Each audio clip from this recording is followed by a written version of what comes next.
¿Estamos? Aquí está Michelina. ¿Estoy lista? Me voy a incendiar. Estamos grabando Michel Oquendo, entrevista a Ernesto Kruger, escena 1, toma 1. Ernesto, Hola. tus orígenes siempre me han llamado la atención. Eres un hombre muy trabajador y que de alguna manera nos has cautivado con esa historia de crecimiento, de trabajo, de superación. ¿De dónde vienes? Y bienvenido. Hola, gracias por la oportunidad, Michelle. A ver, si puedo decir, yo nací en el centro histórico de Quito. Bueno, nací en territorio americano, creo. En el Vos Andes, creo que ahí era una comarca. Y luego fui al centro histórico, y en el centro histórico viví en la casa de mi abuelo, y obviamente ahí están mis orígenes, ¿no? Donde era Ipiales, realmente, bueno, no como ahora, pero era Ipiales igual del centro comercial de Quito. Entonces yo nací en medio de comerciantes, y en medio de trabajos de todo, y en medio de dificultades económicas, en medio de ausencia de un padre. Y entonces eso hizo que desde muy chiquitito ya veía lo que la gente se ganaba la vida trabajando, vendiendo medias, y ahí conocí a muchos empresarios hoy que también vendían medias. ¿Ah, sí? Sí, claro. Y luego me di cuenta que a los 4 años se puede lavar carros y te dan por la cara de gato con botas que pones, aunque no limpies bien, dinero, y con el dinero podías comprar los caumales, las colaciones, lo que era en ese tiempo, los dulces tradicionales de Quito. Y entonces ahí fue el origen. Y después creo que me estaba dañando en ese barrio. Yo, no sé, me estaba llevando con mala gente, creo yo. ¿Y cuántos años tenías en esa época? 4 años. 4 añitos. Y caminaba por las calles. Era como un chiquillo que...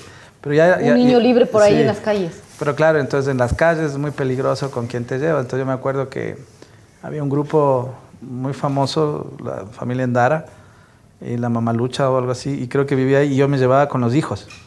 Y entonces en un momento dado, mi mamá me dijo, oye, nos vamos. Y fui a la Villa Flora. Y mis orígenes, digamos que es el barrio más querido para mí, porque ahí tuve la niñez que todos necesitamos cuando hay dificultades. Una cancha de fútbol, un parque bien grande, y todo un mundo verde. Entonces, en medio del sur de Quito, entonces ese es mi origen.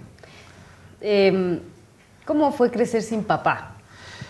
Tiene sus cosas buenas y sus cosas malas, ¿no? La ausencia de un consejero que te diga fue suplida por otras personas, ¿no es cierto? Entonces ahí tenía un tío que me echó una mano, un primo que era militar, un poco loco, pero era un militar, le decían el loco, Amores. Y así se iba formando con la gente que tenía.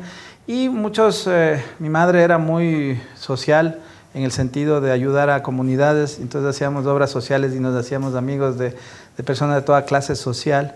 Entonces uno comenzaba a entender cómo era la vida, y no teníamos ningún tipo de reparo en trabajar con todo tipo de gente, morenitos, blanquitos, mestizos, de todo, ayudando, porque mi mamá era una voluntaria, viene de la época de Monseñor Leonidas Proaño, que hizo un trabajo terrible, muy fuerte con los indígenas, muy bueno, ¿no? Entonces ella era su brazo derecho en el trabajo social, era trabajadora social. Bueno, tú creciste sin un papá, con una muy buena mamá, pero fíjate lo que dicen tus hijos. Él no tuvo padre, pero yo tuve el mejor padre del mundo, que es un ejemplo no solo para mí, sino para muchos jóvenes en el país. Abuelito, te amo, vamos a comer los lados. Mi papá es un personaje, es súper chévere, es aventurero y también tiene su carácter, pero es muy, muy inteligente. Le queremos muchísimo y estoy muy agradecida por todas las cosas que ha hecho por nosotros como familia. Y también su nieta quiere saludarle. Diga, hola, abue. Diga, hola, sapo. Mi papá para mí es la persona más justa, la persona más buena que existe en el planeta, y es sin duda el mejor mentor que se pueda pedir, y por supuesto el mejor padre que también puedas pedir. Bueno, para mí mi papá es la persona de las más importantes de mi vida, junto a mi familia. Es la persona que siempre me inculcó valores buenos como la humildad, la alegría, la pasión de las cosas. Es la persona que a mí siempre me ha ayudado. Yo voy a estar eternamente agradecido con él por las cosas y los esfuerzos que ha hecho por mí, y lo quiero mucho. Mira, me sorprendiste, yo no... me emocioné un poquito, pero qué bueno escuchar eso de los hijos, ¿no? Y de los nietos ahora. O sea, has hecho un gran trabajo, porque acá en el Ecuador y en otros países de América Latina y de Estados Unidos te conocemos como un gran empresario, pero sobre todo eres un generador de buenas ideas y creo que tu lema siempre es devolver a la sociedad todo lo que la vida te ha dado. Sí, esa es la realidad, ¿no? Creo que a veces uno nace con estrellado, ¿no es cierto? Entonces uno hay que ¿Con hacerlo. estrella o estrellado? Estrellado. Yo creo que nací estrellado, pero hice una torta. Entonces siempre hay que verle lo positivo a las cosas. O a veces tienes un limón, le haces jugo. Entonces un poco esa actitud de la vida de superación está en uno mismo. Entonces el sufrimiento es opcional. Capaz el dolor existe. El no tener un papá puede haber sido un relativo dolor, porque no tener con quién hablar o tener las condiciones económicas como para tener alimento o cosas de esas, que de alguna manera se sintieron en la juventud y niñez. Entonces un poco eso sí es una parte, pero cuando tú quieres, es tu actitud, tu forma de ser, y uno siempre, yo decía una vez, dije, se me fueron las lágrimas, no sé, algo pasó, y yo me dije un día, yo voy a ser feliz. Y ese cambio a los 15 años de decir, yo voy a ser feliz, pues siempre en la vida busco ser feliz y transmitir eso a los míos, a mis hijos, que son una alegría, ¿no? Esa manera de transformar la vida a través de esa actitud es increíble, porque uno cree que se necesita nacer en una casa que te den todo para poder surgir, y a veces eso puede llegar a ser un obstáculo. ¿Cómo has perdido tú ese miedo a intentar, a vender, a decir, esto soy yo, esto es lo que hay? Eso es lo que a mí me parece más sorprendente de tu vida, del tiempo que te conozco, de cómo transformaste todo, desde limpiar un auto, desde vender mariscos, a llegar a ser Kruger Corporation, Kruger en la educación, ahora con este proyecto que se llama Norteamérica, todo lo que te has propuesto. Yo creo que está en la actitud de uno, ¿no es cierto? A veces uno dice, lo que puedes pensar, lo que puedes soñar, lo puedes realizar. Entonces yo creo que está en la actitud y en tener esa capacidad de decir, a ver, lo que me imagino lo tengo que hacer realidad. Entonces uno viene algunas características, ¿no? El optimismo, siempre hay miedo. Claro. Pero yo siempre digo a la gente, ¿tienes miedo? Sí, entonces hazlo con miedo. Entonces hay que hacerlo con miedo, ¿me entiendes? Igual siempre hay miedo. Claro. Hay un dicho, no me acuerdo quién lo dijo, pero me impacta siempre, digo, hay personas que dicen, tú tienes razón en lo que estés pensando. Si está mal o está bien, siempre tienes razón. Claro. Entonces, yo digo, pues si me va a ir mal, voy a tener razón, pero si me va a ir bien, voy a tener razón. Entonces uno tiene que tener actitud de que me vaya bien, una actitud de optimismo. Va de la mano, yo no entendía mucho, pero esto va de la mano, aunque suene un poco raro, de la energía, del manejo de... Todos somos una vibración, digamos, somos, a la larga todo es las células, todos somos vibración. Entonces tú atraes lo que quieres. Entonces, y vibras como quieres vibrar. Es decir, si quieres dar amor, la vibración es altísima y atraes a lo que tiene que ver con eso. Si tienes odio, envidia, cosas de eso, la vibración es baja y atraes eso. Entonces, en la vida, creo que sin darme cuenta entendí cómo opera nuestra mente y esa la forma actitud que ante las cosas que ante las cosas, porque sí me ha pasado de todo también. O sea, la vida de emprendedor, todo pueden decir, ay, qué bestia, eres un hombre exitoso y desde abajito. No, ha sido así como empedrado, ¿no? Entonces vas subiendo y vas haciendo el empedrado así, bajadas y subidas, bajadas y subidas. ¿Y cómo has gestionado tú, pues, esos primeros nos que tuviste en la vida? A ti te pueden cerrar las puertas de muchos lados, pero siempre hay una salida. Y entonces yo me sentaba y me siento en un parque ahí a descansar con los 4 alarmas que tenía y me queda viendo un señor, dije, me va a robar, porque viene para mí. Oye, esas alarmas, ¿cuánto valen? Y creo que era, no sé, 80,000 sucres en ese tiempo, ¿no? Digo 80,000, pero te los deja las 4 en 75,000. Y me compró las 4. Entonces yo dije, después de todo una semana de no, vendí eso. Entonces dije, no, si puedo vender eso, se puede vender. Entonces siempre esa actitud de supervivencia para vender es importante. Yo siempre digo, vendo, luego existo. Entonces es importante, todo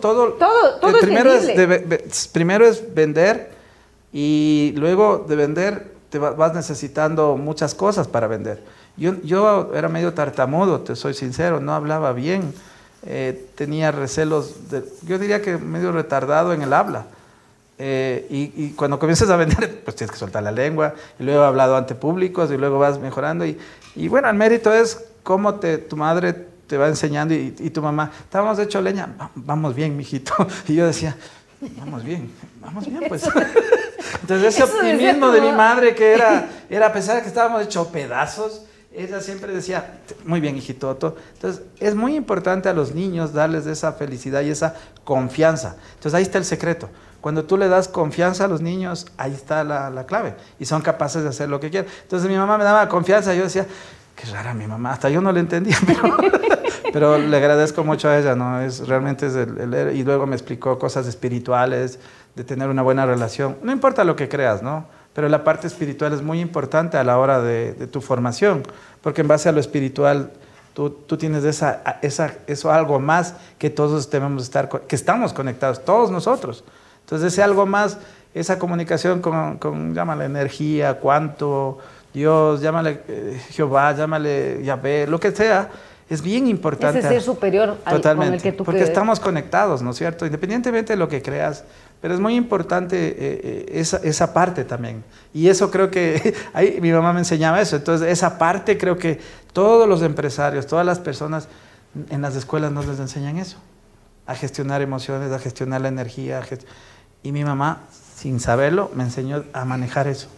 Y eso creo que es un secreto que te lleva a ver siempre así las cuestas, pero ahí es un reto. Entonces, es como que te encuentras con distintos tamaños de piedras. ¿Cómo les llamarías de la piedra? Muchos les llaman obstáculos. Problemas, obstáculos, yo les llamo un escalón para subir. Entonces es distinto como mires a una piedra. La piedra sigue siendo la misma, pero puede ser un escalón, no un tropiezo. ¿Y qué pasó con tu papá? Mi papá era un guerrillero, bien fuerte, estuvo creo que casi con Fidel Castro. Era del socialista. ¿Cuáles son los orígenes de tu papá? Porque tu apellido Kruger, ¿de dónde viene? Mi abuelo es alemán, murió en 1939 y está enterrado en Riobamba. Entonces, mi abuelo tiene el origen de haber vendido, llegó acá, se iba para Argentina, era creo que judío, no lo sé, y iba de paso. Y se encontró que en Guayaquil había cómo hacer una industria de papel. Y arma una escuela, una industria de papel. Y esos se llaman los cuadernos Kruger que había. Y luego le vende a un señor Joubin y nace la reforma, porque dice, me voy a ir a la sierra a hacer zapatos. Entonces es la historia que tengo de mis hermanas que me contaron, ¿no? Entonces, y después va a la sierra y conoce a una guagua de 15 años, mi abuela. Yo no sé, era un... ¿Y él qué edad tenía? 50 y pico. Dios mío, yo no entiendo eso, pero yo ya tenía una guagua de 15 años y se casa con él y nace mi padre. Y él comienza a fabricar plantillas de zapatos. ¿Tu papá? Mi abuelo. Entonces él después se muere de supongo que 15 años. Mi abuela tenía 20 años, entonces se muere de un infarto. Y cuando muere, mi abuela no sabe qué hacer con esa maquinaria de eso y le vende a unos señores Cuesta, me parece, que es plasticaucho. En Ambato. Entonces, pero fíjate esa herencia que sí, tienes. claro, ahí hay los genes, pero ahí mi papá en cambio no. Mi papá era un escritor revolucionario, un desastre en cierto sentido. Entonces, era muy inteligente en el sentido de la política, fundó el Partido Socialista y cosas de eso, que es lo que yo me entero. Nunca, ¿no? O sea, ¿qué relación tuviste con él? Luego nos comenzamos a ver y todo, pero... no me sentía cómodo. Eso es bien importante. ¿Con quién te sientes cómodo? No vibraba como yo vibraba. Yo era para adelante, bien. Mi papá ya estaba que le habían dado un balazo, o sea, de sus trajines políticos. Entonces, él era lo contrario a mí. Entonces, yo no le veía como para seguir conversando. Y después me enteraba de cosas de él y dije, esto es tóxico para mí. Padre, me voy, me separo. Nunca más. No hablamos, pero a pesar de eso, yo tuve que ser buen hijo. Tuve que cuidarle, pagarle su vejez hasta que murió en el COVID. Lamentablemente murió del COVID, sí. Pero yo no tuve que ir a hacer todo eso. No era mi obligación, ni tenía el deseo de hacerlo. Pero lo hice porque para quedar bien tranquilo con mi conciencia nada más, porque finalmente no me nace hablar de él. Verás, todos tenemos razones para estar resentidos con la vida, ¿no? Sí, yo no. Todos tenemos, Yo no. pero hay gente que no. Yo no. O sea, por ejemplo, hemos visto aquí en gobernantes de aquí mismo que pues pudieron vivir tragedias, pero a la final había ese resentimiento y que terminó separando el país, por poner un ejemplo. Sí. ¿Cómo sacaste tú esa sabiduría para eso? Más allá de esa impronta de tu mamá. Está aquí, todo está aquí. Es como, ¿tú con quién te llevarías? ¿Con alguien que es tóxico, que te hace, que siempre se vive quejando? Es ¿con quién? Pero como con tú qué dices, a actitud? veces esos personajes están cerquita, ¿no? Pueden No, estar están en la cerquita. familia, pueden estar en Pero los yo tuve amigos. que alejarme hasta de mi familia, porque eran totalmente, vibraban en otra onda. Entonces es muy importante que tú con quien te lleves vibra tu misma onda. Es decir, que trabajen como tú piensas. Te lleves con gente feliz, vas a ser feliz. Imagínate que estás con un conjunto de amargados. ¿Qué va a pasar? O de tristes. O tristes, o resentidos. Te van a cruzar el resentimiento, porque las ondas transmites. Entonces tú cuando estás con una persona transmites lo que haces, lo que dices. Entonces es muy importante saber llevarte con quien te ayuda a crecer. Bueno, estábamos hablando de tus orígenes, de dónde vienes. Escuchamos este audio de todos tus hijos y de tus 2 nietas. Me mataste. ¿Cómo hiciste a propósito? Eso... Ya te enterarás. Ah, caramba. Pero en todo caso me parecía valioso justamente por todos estos detalles de tu vida, ver lo que tú lograste, que es constituir una familia, que creo que ese es tu principal logro. Sí, yo creo que el héroe es mi esposa, ¿no? También eso hay que decirlo. ¡Qué bien! Te felicito por eso. Sabes que a veces cuando los hombres se vuelven muy poderosos se olvidan de quién estuvo al lado, verás. Esposas, mujeres, compañeras, y te felicito por el hecho... No me felicites, al contrario. No, pero que lo digas, está Yo muy creo bien. que le debo a mi esposo un montón. A ver, ¿cómo le describes a tu esposa? Una mujer muy, muy interesante, muy echada para adelante también. Yo diría que como toda mujer tiene sus cosillas. Como todo hombre. Claro, pero lo más importante, una excelente mamá, ¿no? Entonces yo creo que el mérito es... y a veces uno también no le enseñan a ser papá bueno, ¿no? O sea, uno va aprendiendo con el tiempo, ¿no? Y con los hijos va transmitiendo hasta que sean lo que tienes que ser con tus hijos. Pero yo tuve que, mientras sacaba la empresa y estaba solito, luego 2 empleados, 3 empleados, entonces descuidé bastante el hogar. Y eso es una verdad. O sea, uno Esa puede es una decir, verdad. eso uno puede decir, oye, qué maravilloso que eres, pero no soy maravilloso, soy un ser humano que cometió un error. Y el error fue un poquito al primer hijo y al segundo, darles menos tiempo, pero igual me preocupaba por ellos, pero no como debía ser un papá, dedicándose más tiempo a ellos, más. Entonces era el trabajo, estaba esto, el emprendimiento, pero pero ahí estaba mi esposa, ¿entiendes? Entonces mi esposa, el mérito está que ella complementó lo que hizo, ¿no? Y claro, pero algún rato me puso un estate quieto, ¿no? Entonces casi me bota. Entonces, eso también hay que contarlo, ¿no es cierto? Entonces, faltando 4 años, 4 años de casado, me dijo, no, tú solo pasas trabajando, hasta aquí llegamos. Y claro, esos son aprendizajes. Entonces ahí entiendes que hay algo mal que estás haciendo, entonces corriges. Y corriges tu vida y de alguna manera rectificas. Y eso es lo interesante, porque te da la vida enseñanzas. Muchos se ponen tristes o algo. Uno aprende. De todas estas cosas hay un aprendizaje. Entonces yo aprendí y ahí entendí cómo se podía hacer las cosas mejor. Y después cuando me dio un infarto, aprendí qué significa la vida. Entonces cuando... Y a todo esto eres un hombre bastante joven. Bueno, todo sí, lo relativamente. Que has vivido, soy un hombre bastante joven, joven. un abuelo joven, digo yo, porque mis hijos se casaron jovencitos también. Mi esposa tenía 21 años cuando yo me casé con ella, tenía yo 26, 27. Entonces me siguieron el ejemplo, entonces unos se casaron a los 21, 22.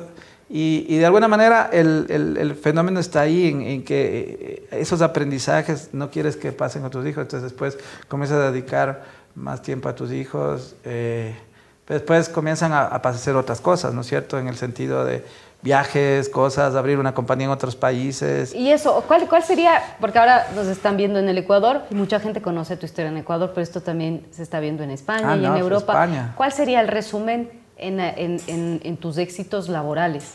El resumen.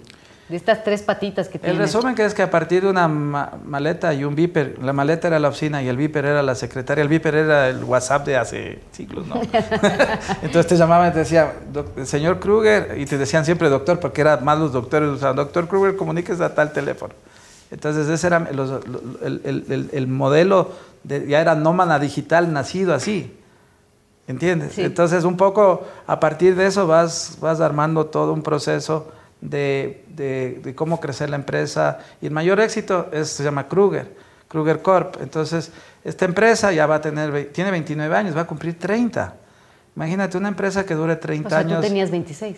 Yo tenía, cuando iban a nacer mi hijo, me di cuenta que los pañales eran carísimos y el único trabajo que tuve no me subieron el sueldo. Entonces comencé a trabajar, entonces dije, no, tengo que hacer algo. Y las coincidencias de la vida, y fui a retirar un papel de mi hermana en el colegio y me dice, vos eres ingeniero. La típica, arregla la plancha, ¿no? Pero soy ingeniero de electrónico, ni siquiera de software. Y dice, arregla el software, ve, no nos funciona. No, yo soy, no explica, me empujan a hacer. No, tú tienes que hacer, no te vas de aquí hasta que hagas. Y como era alguien que me ayudó en me dio una beca a toda la escuela, una persona que yo quiero mucho, la familia Jaramillo, Ramiro, entonces él me dice, pues arreglan. Entonces no me quedó más que arreglar y leer un manual. Y al lado del manual ya me daba cuenta que sí podía, pues, porque la actitud que te enseñan en la Politécnica, al menos es eso, porque el resto para mí no es que está bien, es leer un bien manual, interpretar rápido y listo. Y luego lo más interesante, saber quién sabe más que ti. Y yo juntarte con gente inteligente. Y hice el software y comencé a hacer un software de escuela, de colegio, imagínate. Y ahí comenzó todo, dije, si hago para escuela, entonces puedo hacer para una empresa, puedo hacer para un país, puedo hacer para todo el mundo. Y esa fue la visión de Kruger Corp hasta el 2004, donde hicimos el sistema del Miss Universo. Entonces ahí hicimos para todo el mundo. Ahí conocí al Trump, a la Galgot, que es la mujer. ¿Y qué tal conocer a Trump? Una porquería, perdón. ¿Te gusta su un peinado? Plomazo. En ese tiempo tenía, creo que no peluca o algo, pero un plomazo el señor, la verdad. Muy arrogante, muy difícil. En todo caso, más allá de eso, se cumplió una visión, una visión de vida en el sentido de que pude hacer software, hice la historia laboral del IES. Entonces vos atraes lo que vas queriendo. Entonces al final, el 2004 ya había cumplido todo. ¿Y tú cuando decías qué querías? ¿Querías éxito? ¿Querías dinero? ¿Qué querías? Porque eso lo habrás tenido en tu cabeza para llegar a todo eso. A ver, yo no quería dinero. La verdad que el dinero no es lo que me ha movido siempre, ¿no? A mí lo que me ha movido es el deseo de hacer cosas, el deseo de crear, de retos, de ver. Y obviamente de que lo que yo tenga sea suficiente para vivir y que tenga la comodidad y disfrutar de lo que me gusta. Yo he viajado a todos lados, me ha gustado. Y eso es interesante. Yo hasta los 18 años no me fui ni a la playa. Imagínate. Entonces yo siempre veía el Longwy, no sé si ubicas el Longwy, es la montañita frente a la Villa Flor, uno que parece un pancito. Y luego decía, ¿qué habrá más allá del Longwy? Entonces subía al Longwy y ha habido el Guagua Pichincha. Entonces decía, ¿qué habrá más allá del Guagua Pichincha? Pues te subías allá y te das cuenta que está el Ruco. Y así sucesivamente. Y así es la vida. La vida es como esa metáfora de escalar y de ver qué hay más allá y qué puedo hacer. Entonces a mí me mueve eso. Me mueve el desafío, el reto. Y obviamente todo en la vida tiene que ser sostenible. Es decir, si yo hago algo, tiene que permitir vivir. Y generar. Entonces, claro, también me he equivocado en proyectos, me he equivocado en emprendimientos. Entonces me ha ido mal, me han quebrado, me han estafado, de todo. Pero a la larga lo más positivo gana a lo negativo. ¿Y en qué momento de la vida estás? ¿Qué te diría? Pues después de muchos viajes a España, precisamente, armé la compañía en España, tenía 30 personas en España trabajando, la empresa se consolida en España, cogía el avión y ya me conocían hasta las azafatas. ¿Cómo estás? ¿Cómo ha pasado? ¿Qué es de su vida a los años? Y cada 2 semanas, cada 3 semanas viajé mucho. Entonces viajaba durante 2, 3 años para consolidar la operación allá. Y no me daba cuenta que estaba pasando otro fenómeno. Los hijos estaban ya a punto de casarse o huirse. Y se huyen, digamos, no es que se huyen, se casan los 2 primeros. Huyen con sus parejas. No, el uno mete la pata, el otro sí bien, pero se van. Y yo viajando, entonces ahí se siente el nido vacío mi esposa y ahí aprendo otras cosas, otro aprendizaje. Entonces, ¿en qué momento estoy de la vida? En que emprendí, que justo la pandemia para mí fue perfecto porque me aterrizó como maceta. Dejé de viajar y me preocupé más de mi esposa. Que también, otra vez, medio como que yo entendía que estaba bien, pero a veces vienen las ansiedades, las depresiones, las dudas, cosas, ideas, y eso pasó. Es increíble en esto, ahora que he estado haciendo estas entrevistas, un montón de gente me habla de la ansiedad, ¿no? Y creo que es como un fenómeno que está ahí todo el rato para todos. La ansiedad viene por lo que ves hacia el futuro, ¿no? Y la depresión lo que viene del pasado. Y entonces un poco lo que tienes que entender es preocuparte de tu entorno y todo eso.